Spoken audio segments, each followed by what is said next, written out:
Convido a todos então a fecharem um pouco os olhos, buscar essa reflexão interior, nos conectando com nós mesmos,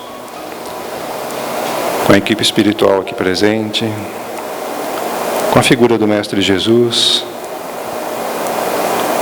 que possamos todos nós, nesse momento, conviver em harmonia, abrindo as nossas mentes, abrindo também os nossos corações aos bons sentimentos, às boas reflexões, que possamos compreender e aplicar em nossas vidas esses conhecimentos que serão aqui adquiridos hoje.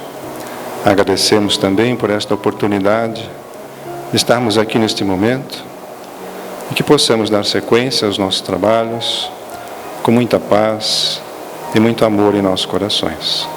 Que assim seja. Hoje temos nosso palestrante da noite, o Sr. Luiz Franco, que vem de Joinville, Centro Espírita Luz do Oriente, é isso? Que vai nos falar sobre um tema bastante importante, sempre para todos nós, que é o perdão. Fique à vontade. Muito boa noite a todos. Motivo de muita alegria poder estar aqui novamente nessa casa, conversando um pouco sobre a doutrina espírita. E é inevitável, quando eu recebo os convites de estar aqui na casa de Jesus, lembrar da felicidade do nome da casa, num momento como esse, né, tão próximo ao aniversário de Jesus, né, o Natal se aproximando. E que essa nossa presença aqui nessa casa possa fortalecer nosso desejo, nossa vontade de que o Mestre querido esteja de fato em nossos lares. Nesse final de ano, né? A vontade dele existe. É preciso que a gente faça a nossa parte, convidando ele para que ele esteja conosco, né? Nos coloquemos de maneira receptiva, apacentando as nossas almas. Natal é momento de reunir família, né? E família é um elemento químico por natureza explosivo às vezes. Mas que sejamos nós aqueles que já temos o contato com a doutrina espírita, que levemos para esse grupo tão importante para nós, que é a família, a paz. Sejamos nós os elementos que apacentam esse grupo. Esse é o meu desejo mais sincero para todos nós nesse final de ano. E por isso o tema perdão é também oportuno, né? E todas as reflexões que eu vou compartilhar com vocês, e desde já digo que são pontos de vista, são percepções minhas, obviamente alicerçadas pela doutrina espírita, mas não são a verdade absoluta. Espero que vocês tenham outros insights, outros pontos de vista, e que eu possa trazer algo diferente, porque aí eu vou estar, de alguma forma, contribuindo para vocês também. E tudo aquilo que eu vou comentar sobre o perdão, devemos olhar, quando eu preciso aplicar o perdão para comigo mesmo, né, o auto-perdão. Quando eu preciso exercitar o perdão em relação a outra pessoa, que eventualmente tenha me atingido, né? E também quando eu sou aquele que necessita praticar o perdão, oportunizar o perdão, né, para o outro. Então, imagino que tenhamos, cada um de nós, situações diversas em relação a esse tema, né? Espero que os comentários, as abordagens possam ir ao encontro daquilo que vocês vieram buscar hoje aqui. Outro dia essa semana eu fiz uma palestra numa casa espírita lá próxima de Joinville, e o tema era outro. Mas o dirigente fez na sua abertura, na prece, e ele disse assim, que Deus esteja conosco e que também com os nossos irmãos que aqui não puderam estar. Isso é uma certeza da vida. Deus está conosco. Deus sempre está conosco. E por que eu resgato essa colocação, né? Ou seja, independente da nossa vontade, Deus está. E segue nos envolvendo incessantemente com o seu amor, com a sua bondade e com a sua justiça. E eu resgato isso justamente para lembrar que nós, espíritos reencarnados nesse planeta, não caímos aqui de paraquedas, por acaso. Muito além disso, nós tivemos um plano, um planejamento quando nós reencarnamos. Os principais acontecimentos da nossa trajetória terrestre estavam estabelecidos nesse plano. Onde iríamos nascer, qual a profissão, o tipo de profissão que iríamos buscar, porque ela é importante para o desenvolvimento da nossa inteligência, em qual grupo familiar a gente ia reencarnar. Por mais que a gente duvide algumas vezes, né, como já escutei uma amiga dizendo assim para mim, mas eu não posso ter pedido para reencarnar nesse grupo, né? E nós, espíritos, não podemos ter a menor dúvida de que talvez aquela família não seja aquela que a gente desejasse por laços de afinidade, né? Mas é a melhor família que nós precisamos, que nós necessitamos para o nosso desenvolvimento. Claro que lá se encontram espíritos com quem nós ainda temos dificuldades. E aí estão as nossas oportunidades, aí estão os convites da vida, né? Não um convite para a gente virar o rosto para o lado e fazer de conta que não é com a gente. Se está ali, né, como diz a frase, no jardim, onde Deus te plantou, é aí que você deve oferecer flores, né? Então, naquele grupo familiar, nós não estamos por acaso, né? Porque se fosse alguém que a gente não deveria encontrar, ia reencarnar como vizinho, distante, eventualmente. Mas se não chegou à proximidade, é porque ali tem conteúdo, tem necessidades que precisam ser trabalhadas. Façamos a nossa parte, para que ao retornarmos ao mundo espiritual, possamos nos aproximar ao máximo daquele plano que foi lá traçado. É muito difícil isso, né? Os Espíritos nos dizem que são pouquíssimos aqueles que retornam ao mundo espiritual na condição de completistas. Aqueles que, de fato, executam o plano na sua integralidade. Nós nos distraímos na jornada, pegamos outros caminhos, a vida trata de se replanejar, procurando extrair o máximo das nossas escolhas. Mas, para que a gente não retorne ao mundo espiritual, né? E olhe lá e perceba que aquela pessoa que nós evitamos, que nós nos afastamos, que nós colocamos de lado, era justamente aquela que a gente tinha solicitado que estivesse ao nosso lado, que nós nos reencontrássemos com ela, porque agora ia. Não, agora pode mandar que agora vai dar certo. E novamente nós tenhamos deixado de oferecer a nossa cota. Então estejamos muito atentos às nossas motivações, às nossas emoções. Tem um amigo que já retornou ao mundo espiritual, era o presidente da nossa casa, retornou ao mundo espiritual ao final do ano passado, dia 21 de dezembro vai fazer um ano que ele lá se encontra. Ele sempre dizia uma frase que segue ecoando na minha cabeça. Ele dizia assim: quando eu não consigo perdoar, é porque a vida me convida a amar um pouco mais. É que a minha cota atual de amor que eu tenho para oferecer ainda não é suficiente. Ainda não me coloca em condições de administrar aquela situação, diluir aquelas emoções e amar. Que é o grande objetivo, se a gente pode se permitir, da vida, é que a gente aprenda a amar. Então, diante das grandes dificuldades do relacionamento, ali também se encontram os grandes convites da vida para que a gente ofereça o algo mais. Então, vamos conversar um pouco sobre isso, sobre o perdão, né? E quando nós buscamos a origem da palavra perdão, nós encontramos que ela vem do latim de perdonare, e ela tem como prefixo per, que significa total, completo, mais donare, dar, entregar e doar. Então a gente já percebe na construção da palavra que ela nos exige um esforço, ela nos exige que nós nos doemos, nós nos entreguemos por completo.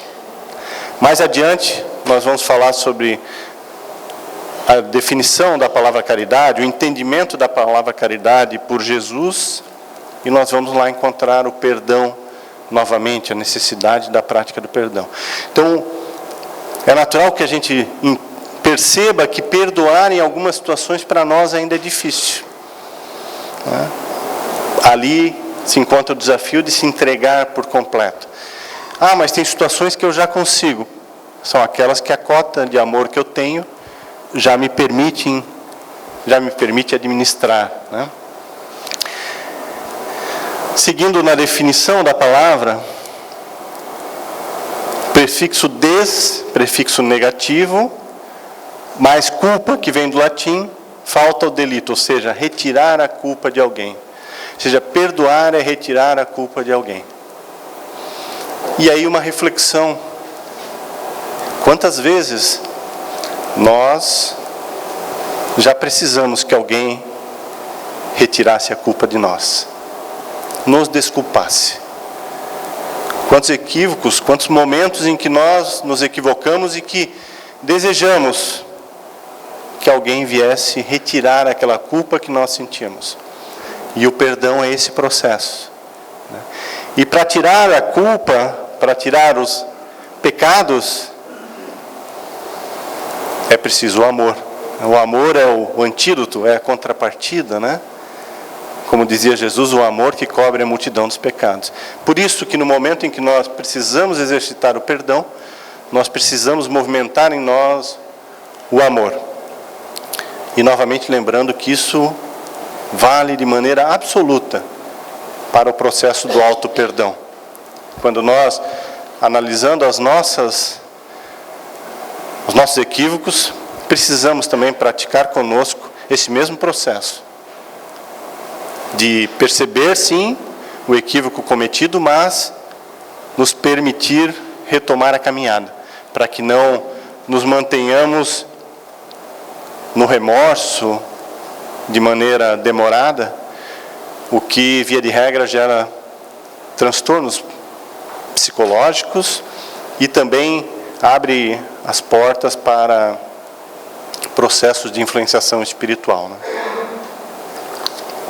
Ou seja, é nesse momento que aqueles nossos irmãos que por uma dificuldade de entendimento em relação à vida, assim como nós temos tantas dificuldades, mas que movidos pela raiva, pela mágoa, pelo ódio, tentam nos atingir, buscam nos atingir, né? No momento em que a gente está fragilizado, eles buscam nos alcançar. E aqui vai uma reflexão em relação às nossas emoções, né? Os estudiosos das emoções dizem que nós temos 4, e alguns autores dizem que nós temos 5 emoções básicas, né? Emoção é aquela coisa que nos visita de maneira automática. Por exemplo, quando alguém nos dá uma fechada no trânsito, alguma emoção vem à tona ali, né? E daí dizem que temos 3 emoções aqui que são... Não vamos usar a palavra negativa, porque toda emoção tem um propósito, né? Nos traz à tona informações a respeito de nós mesmos, então merece ser avaliada, compreendida, né? Porque nós nos acostumamos a maioria de nós vem de uma educação ou de uma sociedade em que algumas emoções são feias, né? Então temos aqui a tristeza, o medo e a raiva, como essas emoções feias, entre aspas, porque elas não são feias, elas nos trazem conteúdos. E a emoção é aquilo que vem, né? É diferente do sentimento. O sentimento é algo que eu cultivei e que brotou e nasceu e eu cuido dentro de mim. Inclusive aqueles desequilibrados. Mas as emoções são instantâneas. Então o medo, a raiva, a tristeza, e do outro lado, a alegria. A quinta seria o afeto. Ok? E daí, no momento em que eu me entristeço, a raiva ou o medo me visitam, é importante que eu me observe, traga a luz do meu entendimento em relação à vida e ilumine aquele momento para perceber o porquê que eu fico triste, por que eu sinto raiva com aquela situação, por que eu fico com medo. E eu me permita observar e ressignificar aquele conteúdo para caminhar em direção a ambientes íntimos mais agradáveis. Porque não é bom sentir a raiva, não é bom sentir o medo de maneira demorada, não é bom quando eu me entristeço de maneira demorada, porque o medo que se demora pode me paralisar perante a minha necessidade de caminhar pela vida. A tristeza pode se transformar num quadro depressivo e a raiva se transformar num comportamento agressivo. Mas é preciso que eu me observe, então, quais são os painéis íntimos que eu tenho alimentado. E os Espíritos nos trazem, quando falam a respeito das nossas emoções, das nossas características, dizendo que por trás de todas as dificuldades do espírito se encontram o orgulho e o egoísmo. Então é preciso que nós desconstruamos ao longo da nossa caminhada esses dois elementos, o orgulho e o egoísmo. Eu vou compartilhar com vocês uma situação familiar, e eu tenho permissão da minha mãe para contar isso, então não há problema algum. Eu venho numa família de 4 irmãos. Dizem que tem um deles que é o preferido da minha mãe. Dizem, não sou eu. Tá. Dizem que o meu segundo, eu sou o terceiro. Dizem que o segundo é o queridinho da mamãe. Mas, e a doutrina espírita nos explica isso com naturalidade, né? E a gente percebe naqueles 2 espíritos uma busca incessante. E como diria o sertanejo, entre tapas e beijos. Tem horas que se amam, tem horas que se afastam, se agridem. E assim tem sido essa reencarnação. Desde que eu me conheço por gente aqui reencarnado, eu observo esses quadros. Uma hora os 2 harmonizados, em outra hora se pegaram, discutiram e se afastaram momentaneamente. Mas houve uma situação em que um afastamento desse fugiu ao controle. Fugiu ao controle significa que já se davam 3 ou 4 meses que eles não se falavam mais. E isso nunca tinha acontecido. E aqui eu abro um parênteses. Quantos casos que nós ouvimos falar ou conhecemos de pessoas que se afastam de maneira às vezes definitiva. Já não faz 20 anos, 15 anos que não fala com o irmão, com a mãe porque brigaram. A gente está falando sobre perdão, né? A necessidade de a gente amar mais. E que essa situação que eu vou exemplificar aqui, que de fato aconteceu, como eu vou narrar, possa inspirar aqueles que vivam uma situação como essa. Estava na festa, não tem mais, Festa da Solidariedade lá em Joinville. E eu estava sentado lá na festa, sozinho, numa mesa, e a minha mãe vem ao meu encontro. Era meu aniversário no domingo, isso era uma sexta-feira. E a minha mãe vem, chega próximo de mim, ela me chama de Adriano, e diz: Adriano, o que você quer ganhar de presente de aniversário? E eu olho a ela e digo: eu quero que a senhora faça as pazes com meu irmão. Ela não esperava jamais ouvir isso.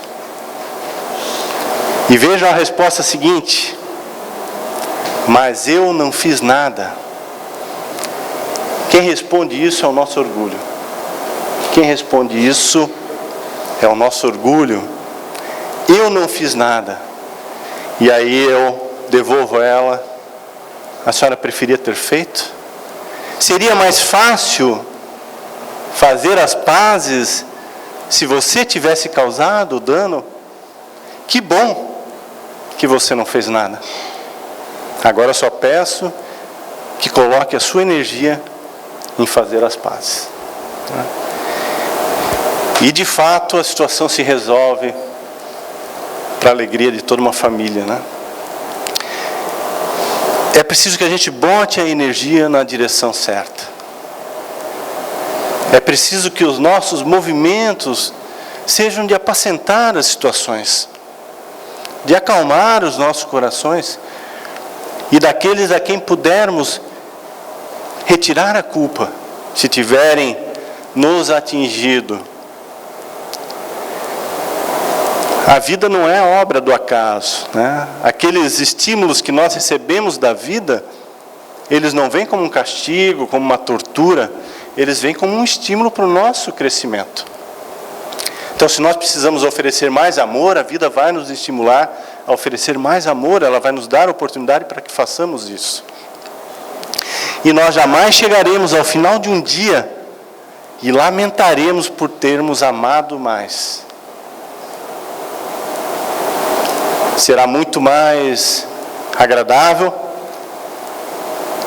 termos conseguido silenciar o nosso orgulho e termos nos permitido amar mais do que deitarmos e observarmos que aquele veneno, que é a mágoa, ainda se encontra dentro de nós. E isso, meus irmãos, é uma escolha de cada um de nós. Isso é uma escolha de cada um de nós. Não depende de ninguém essa decisão, uma decisão íntima. E uma decisão de alto amor. Ah, mas e o outro? O outro é da conta do outro. A minha conta sou eu. É sobre o meu proceder, sobre os meus pensamentos, os meus sentimentos, as minhas emoções que eu presto conta à minha consciência e a Deus. O outro é da conta do outro. E mais, como uma amiga um dia disse assim: ah, mas um dia a lei de causa e efeito vai pegar ele lá na frente. A lei de causa e efeito não é uma lei de punição. As coisas se resolvem ao longo do tempo com amor. Então a lei de causa e efeito pega a todos nós, nos estimulando para o amor, não como um elemento de punição. Então não devemos... Sim, ninguém escapa à lei. Mas a síntese da lei é amor, justiça e caridade. Não é a expiação simplesmente por ser como se imaginássemos como ela sendo uma punição.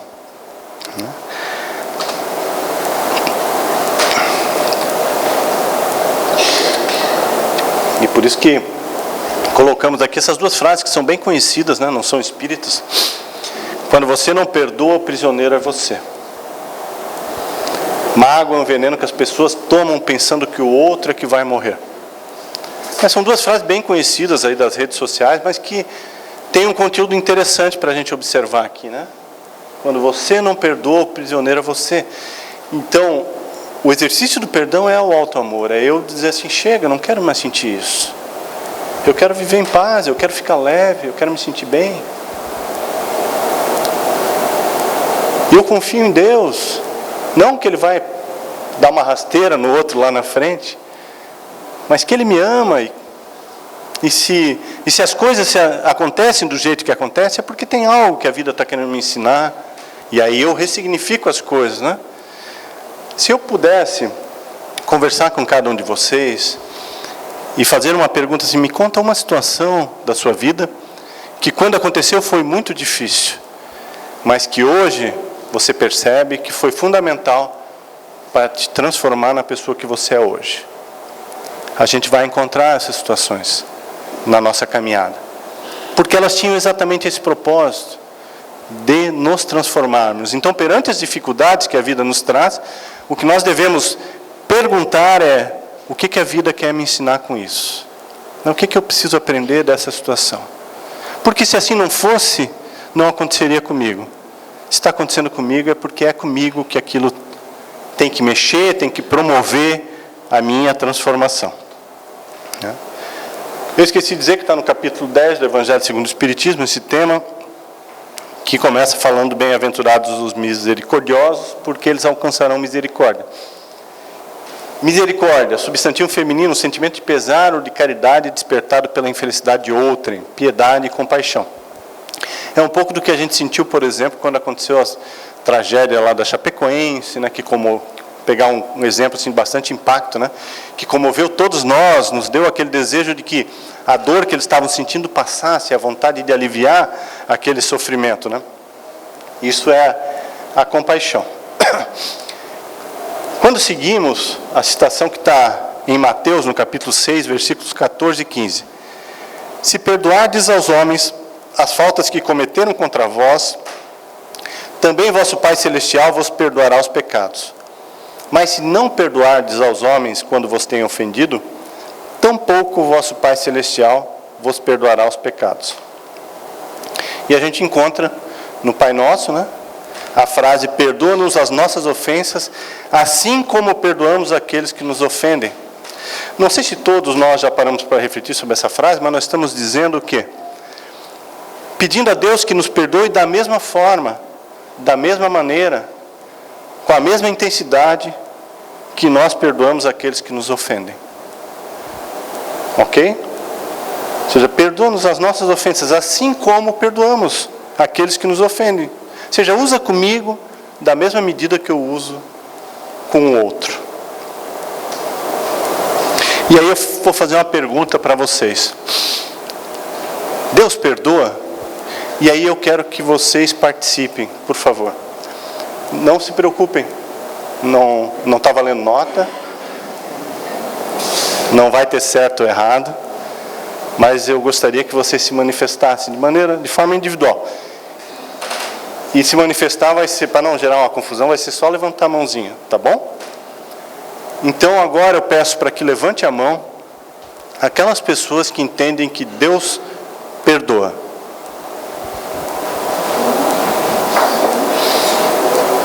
Beleza, ok. E agora, aquelas pessoas que entendem que Deus não perdoa. O pessoal que disse que Deus não perdoa pode começar a sair já, né? Para não dar confusão.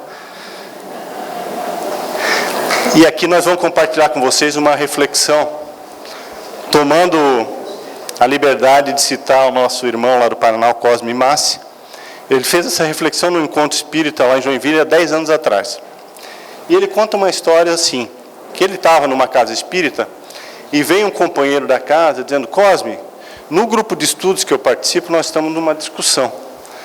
Alguns dizem que Deus perdoa e outros dizem que Deus não perdoa. E aí, Cosme, Deus perdoa ou não perdoa? E aí ele diz: eu fiquei com vontade de responder, mas resolvi perguntar. Meu irmão, aqueles lá no grupo de estudo que dizem que Deus perdoa, por que eles dizem que Deus perdoa?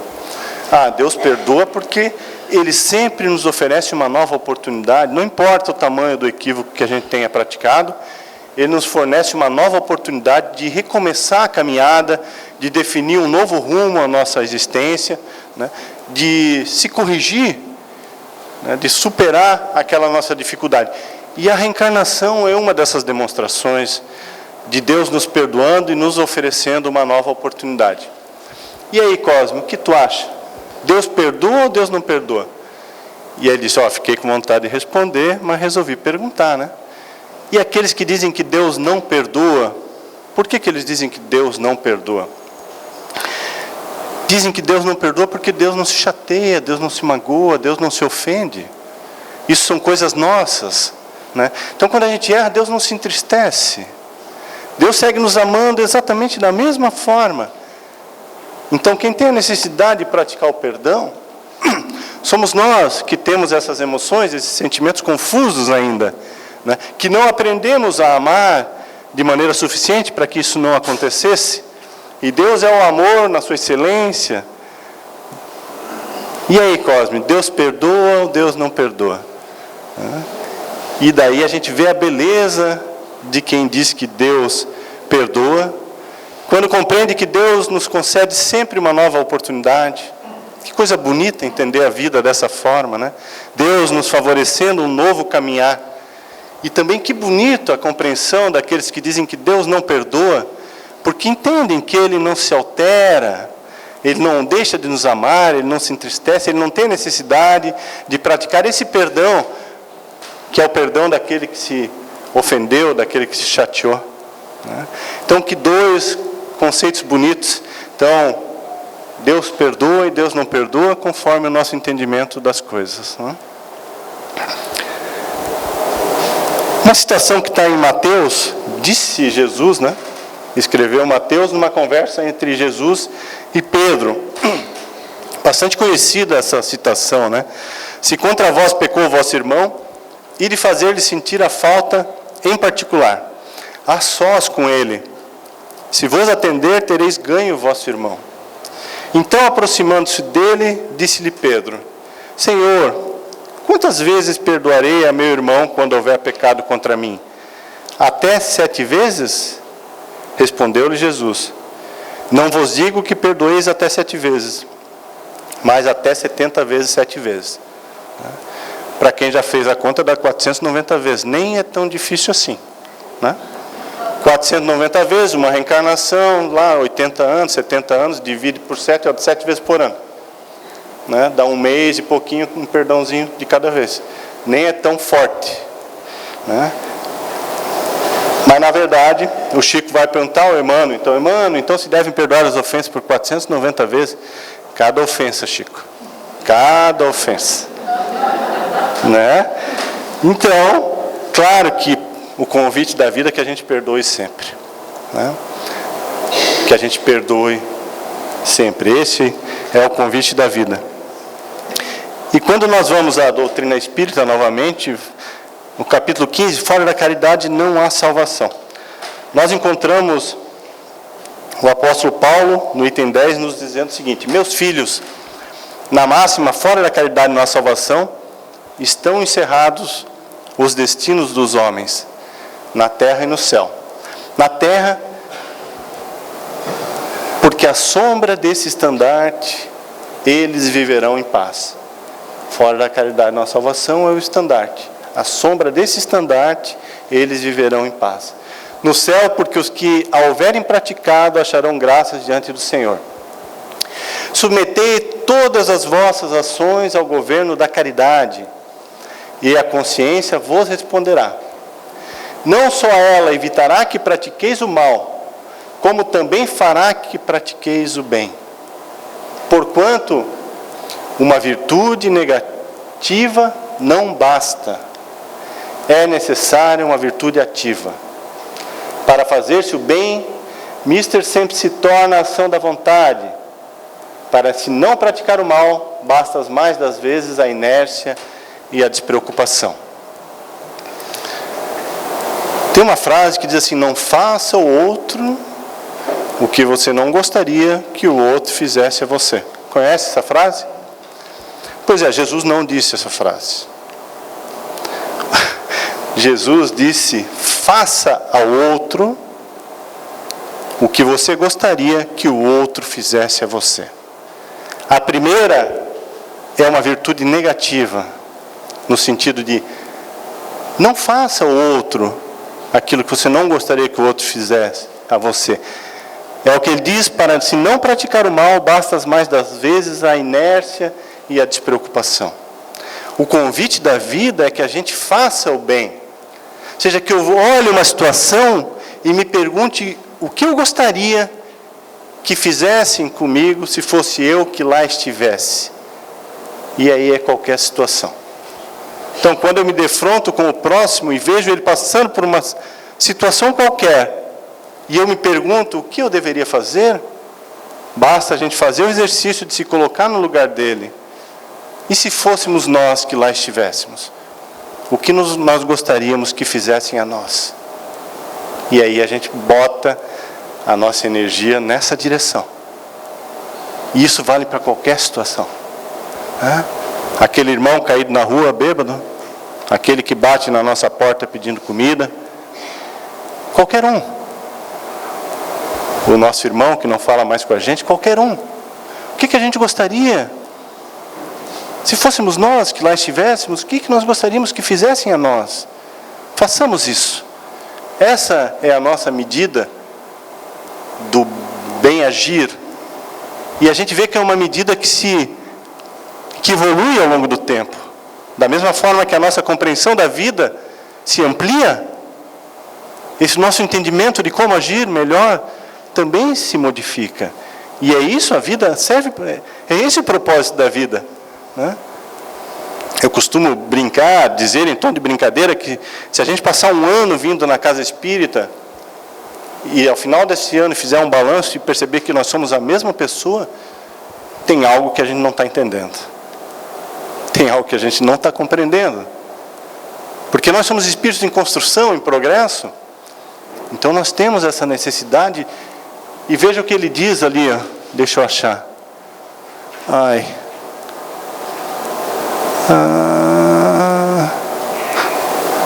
Para fazer o bem sempre se torna a ação da vontade necessária. Ou seja, o fazer o bem precisa que eu tenha vontade, que eu queira fazer isso, né? Tem um irmão lá de Joinville que diz o seguinte, não sei nem se é a frase dele, mas diz assim: aquele que faz o bem, sem saber que faz o bem, é igual àquele que faz o mal, sem saber que faz o mal. Age na ignorância.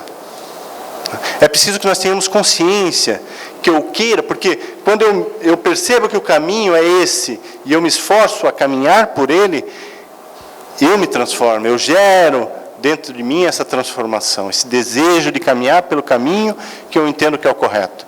E não um acaso, né, de uma decisão impensada que me conduziu por aqui, mas onde logo nos primeiros passos eu terei dificuldade em seguir caminhando. Então o bem me exige a vontade, a ação da vontade. E essa é a frase conhecida como a regra de ouro, né? Tudo aquilo, portanto, que quereis que os homens vos façam, fazei-o vós a eles, pois esta é a lei e os profetas. Se a gente esquecer tudo e lembrar disso daqui, a gente já vai conseguir transformar bastante coisa na nossa encarnação. A gente já vai conseguir gerar bastante transformação na gente. Então, como é que eu me conduzo perante a vida? Essa frase que pode nos ajudar em todas as situações. Fazei tudo aquilo que quereis que os homens vos façam, fazei-o vós a eles, pois esta é a lei e os profetas. E quando a gente fala de fora da caridade na salvação, que é uma frase bastante conhecida da doutrina espírita, é preciso compreender a caridade conforme entendia Jesus. E daí a gente, sem querer explorar muito esse tema, que seria de outra palestra, né? Mas a resposta de Jesus é benevolência para todos, indulgência para as imperfeições dos outros e o perdão das ofensas. Então a caridade, conforme entendia Jesus, está aqui: benevolência, indulgência e o perdão das ofensas. Então quando a gente quer entender se a gente está caridoso, a gente avalia o BIP, né? A benevolência, a indulgência e o perdão. O quanto a gente está conseguindo ser benevolente, o quanto a gente está sendo indulgente e o quanto a gente já consegue perdoar. E nós percebemos o desafio que é o exercício desses pontos da benevolência, da indulgência e do perdão. E é desse desafio que nós nos transformamos. E por isso que a frase nos diz: fora da caridade não há salvação. Ou seja, salvação é essa transformação do espírito rumo à sua felicidade e à sua perfeição. E o caminho dessa salvação, dessa transformação, é a busca do exercício da caridade. Perdoar é esquecer? Não, perdoar não é esquecer. É impossível a gente imaginar que perdoar é esquecer. Perdoar é a gente ressignificar da nossa compreensão da vida, de que nada daquilo que nos acontece é obra do acaso ou não é da nossa necessidade, nós vamos extrair daqueles acontecimentos o que a vida quer nos trazer de útil, qual é o aprendizado, qual é o convite que a vida está nos fazendo com aquela dificuldade. Seja, eu diluo a mágoa, a raiva, o ressentimento que o fato gerou. Eu vou lembrar daquela situação, só que eu não vou focar na dificuldade, na dor que a pessoa me gerou, por exemplo. Eu vou extrair dali o que a vida está querendo me trazer, e vou focar nisso. Então eu lembro do fato, mas não me foco mais na mágoa e na raiva. Eu procuro compreender o que a vida me traz de estímulo para o meu crescimento, né? É a ressignificação. E a Amélia Rodrigues nos lembra: há mãos ocultas que se escondem quando o outro tomba no precipício. Lembrando, muitas vezes, da participação do mundo espiritual em acontecimentos que nos movimentam as emoções, né? É aquela história assim, a briga começa, daqui a pouco a gente está lá e já nem lembra quando começou, não lembra nem por que começou. Mas quando diz, como diz no popular, depois que estão os dois rolando na brita, pouco importa quem começou, né? Importa que a gente devolveu ao convite que nos foi feito na mesma moeda. E o convite é que a gente ofereça a outra face. Então, se alguém vem me agredir, enquanto ele está vindo me agredir, o problema está com ele. Na hora que eu devolvo em agressão, o problema passa a ser meu. Simples assim. Então, que a gente não ceda ao convite, né? Que a gente não haja na emoção, porque se alguém vem nos agredir, eu vou ficar com raiva, eu posso ficar triste, com medo. Se eu resolver agir no meio dessas emoções, eu me equivocarei. A menos que é uma situação de risco de vida e o medo venha me proteger. Mas se não, eu vou me atabalhoar, eu não vou raciocinar, não vou ter tempo de avaliar a melhor forma de me conduzir perante aquilo.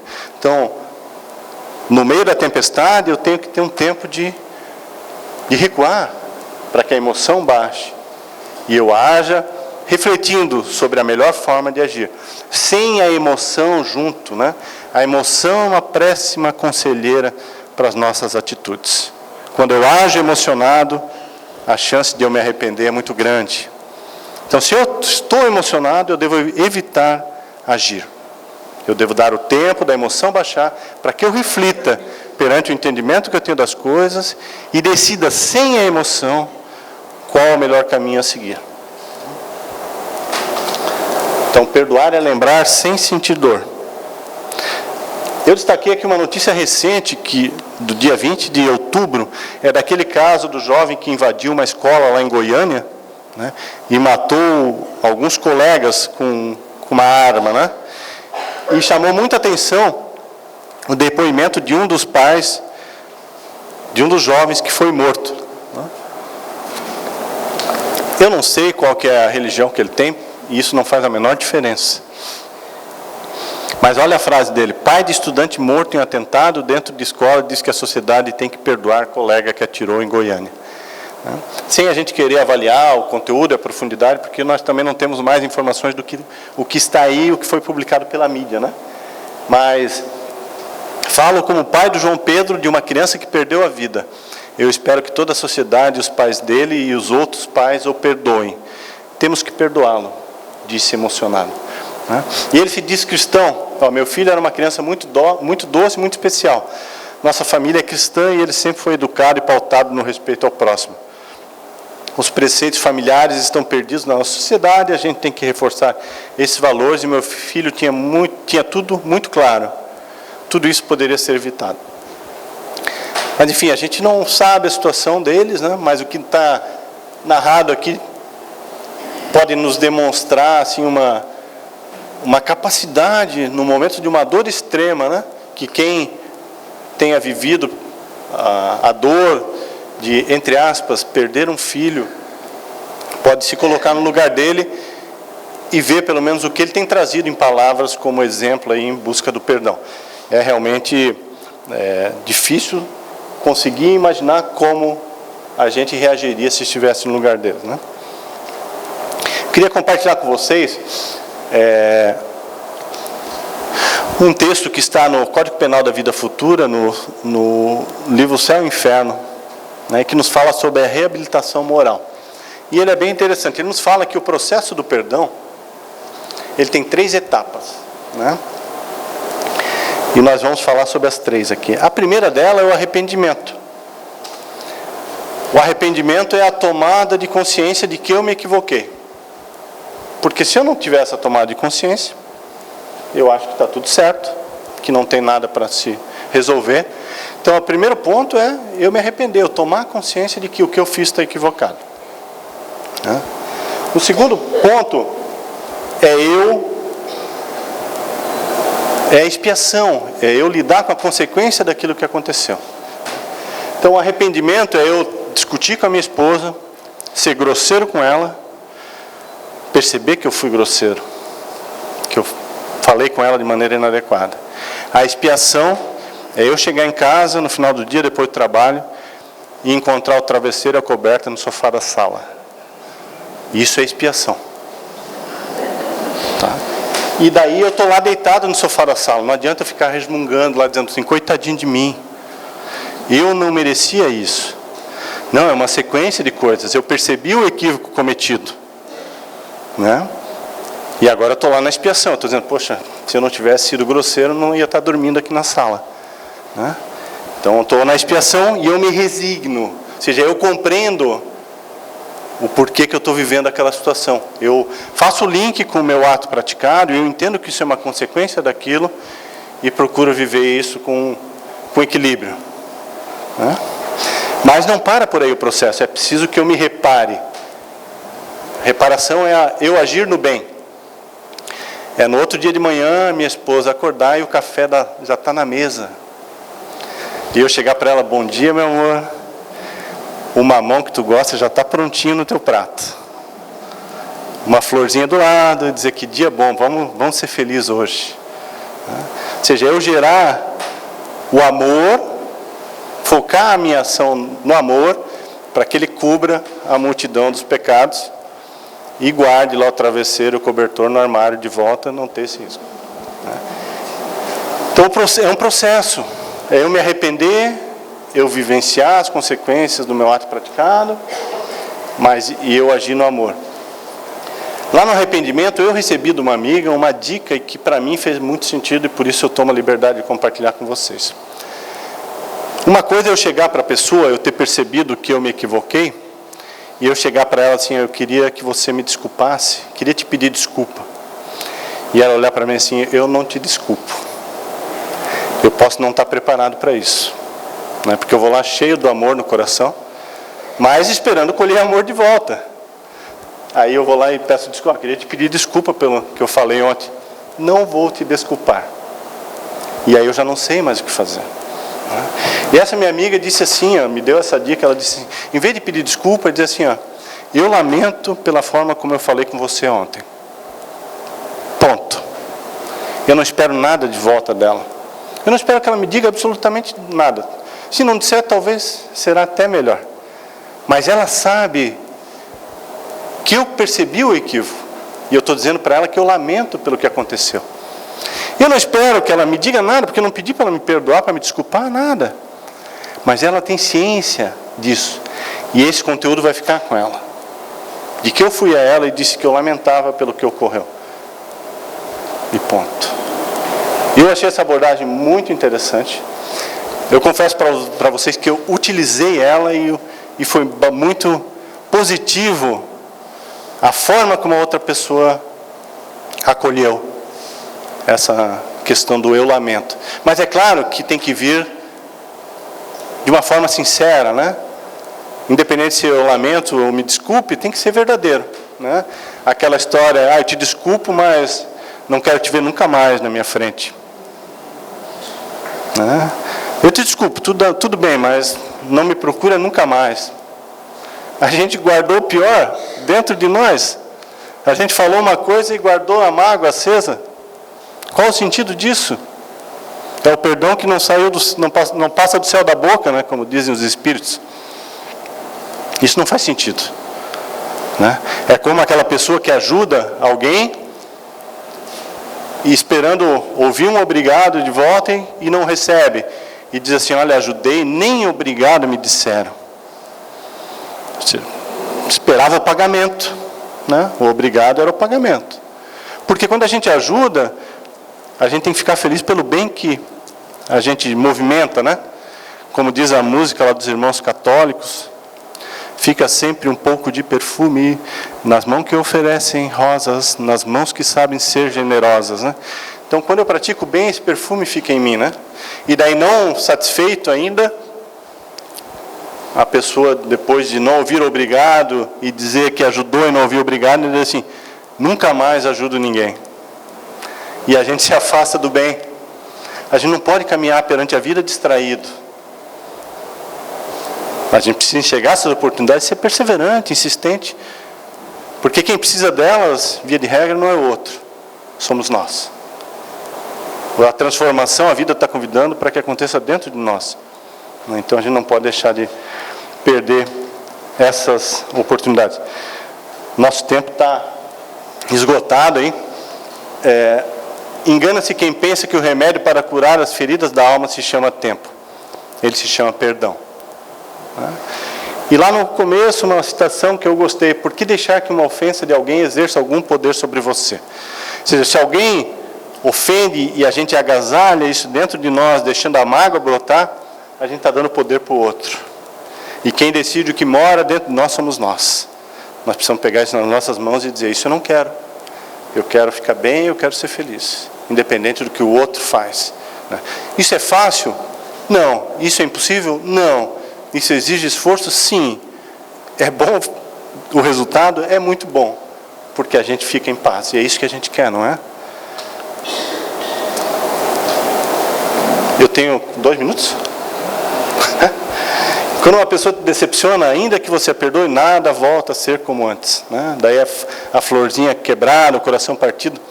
Como diz o Raul Teixeira, quando a gente fica feliz 2 dias. Quando fica chateado, a gente fica 2 meses. Por quê? Quem disse que essa frase é verdade, né? O que ela traz de verdade? Traz de verdade que se alguma coisa aconteceu e mexeu tanto com você, é porque não é mais para você ser como era antes. A vida está te convidando à mudança. Mas não quer dizer que é ruim. Quer dizer que você precisa se modificar. Então, sim, a coisa não voltará a ser como antes, porque não era mais para ser como antes. Mas ninguém disse que é para ela ser pior. Quer dizer que é para a gente se transformar, inclusive em relação àquela pessoa. Jesus nos convidou, nos orientou a amar os inimigos. Reconcilia-te com o teu adversário enquanto ambos estão a caminho. E não esperar a hora do velório para daí lembrar assim, poxa, eu queria ter falado. E não falei. Eu queria ter dito que... Então, que a gente faça os esforços, bote as energias para se reconciliar, para ficar bem com as pessoas, né? Agora em época de Natal, né? Quanto tempo faz que a gente... que tem alguém que a gente lembra, que a gente queria dizer alguma coisa boa para aquela pessoa e está deixando os dias passar? Alguém que a gente quer lembrar como ela é especial, como eu amo, como ela é importante para a minha vida, às vezes está do teu lado, dentro da tua casa. Então, vamos se convidar a deixar o amor fluir por nós. E se vocês acharam que eu fui duro em algum momento, vejam o Santo Agostinho.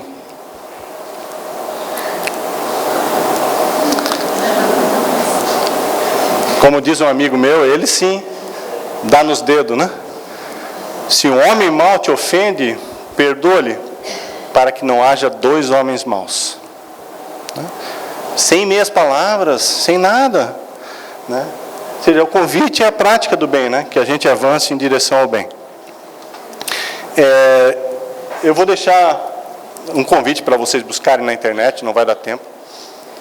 Tem um vídeo do Braulio Bessa, intitulado Perdão e Justiça, algo assim. Que é belíssimo, é um convite ao perdão. E essa frase que ele diz, eu uso para encerrar a nossa conversa. E diz assim: perdoar não lhe faz fraco e covarde, lhe faz forte, lhe faz livre e tolerante. A vingança dura apenas um instante, e o perdão dura uma eternidade. Meus irmãos, um abraço muito especial em todos vocês. Um Feliz Natal, com muita paz, com vossas famílias. E que estejamos todos nós percebendo a presença de Jesus conosco e gostando dessa presença, convidemos Ele a estar conosco todos os dias. Muito obrigado.